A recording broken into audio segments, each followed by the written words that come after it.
Hygiene అనేది అన్ని లెవెల్స్లో ఇంపార్టెంట్ అండి. కమ్యూనిటీ, పర్సనల్ లెవెల్లో, కమ్యూనిటీ లెవెల్లో, అలాగే హాస్పిటల్స్లో ఎక్కువగా ఇంపార్టెంట్. ఎందుకంటే అక్కడ ఎక్కువ మంది రోగం వచ్చిన వాళ్ళందరూ అక్కడికి వెళ్తారు. ఇన్ఫెక్షన్స్ ఉంటాయి. చేతులు పరిశుభ్రంగా లేకపోతే ఒకళ్ళ నుంచి ఇంకొకళ్ళకి స్ప్రెడ్ అయ్యే అవకాశం ఎక్కువగా ఉంటుంది. మనకి ఎప్పుడూ ఎక్కువ హాస్పిటల్స్లో ఐసీయూ బెడ్స్ అన్నీ ఫుల్గా ఉంటాయి.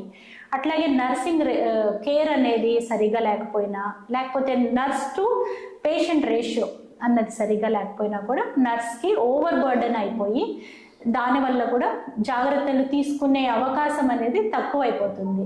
సో అట్లాగే విజిటర్స్, హాస్పిటల్స్కి వచ్చిన విజిటర్స్ కూడా ఒక పేషెంట్ అడ్మిట్ అవుతే 10 మంది రావడం అనేది మనం కల్చరల్గా చూస్తాం. కానీ మనకు ఒకటి ఏంటంటే మన దృష్టిలో పెట్టుకుంది, మన వల్ల వాళ్ళకి ఇన్ఫెక్షన్స్ రావచ్చు, హాస్పిటల్లో ఇంకా పెరగచ్చు అన్న అవగాహన కమ్యూనిటీలోకి రావాలి, ఇండివిజువల్ లెవెల్లోకి రావాలి. ప్రతిదీ ఇండివిజువల్ లెవెల్కి వచ్చేటప్పటికే మనకి పర్సనల్ బాడీ హైజీన్, టైంకి స్నానం చేయడం, ఎన్విరాన్మెంటల్ హైజీన్, అలాగే ఫుడ్ విషయంలో జాగ్రత్తలు, ప్రతిదీ వాష్ చేసి తీసుకోవడము, యాంటీబయాటిక్స్ రెసిడ్యూస్ లేని ఆహారం. పెద్ద సిటీస్, బెంగళూరు లాంటి సిటీస్, బాంబే, ఢిల్లీ ఇట్లాంటివి యాంటీబయాటిక్ రెసిడ్యూ లేని పాలు, మీట్ దొరకడం అనేది అక్కడ జరుగుతుంది. కానీ మన చిన్న సిటీస్లో ఇంకా ఇప్పుడే అది ఇంకా రియాలిటీలోకి రాలేదు.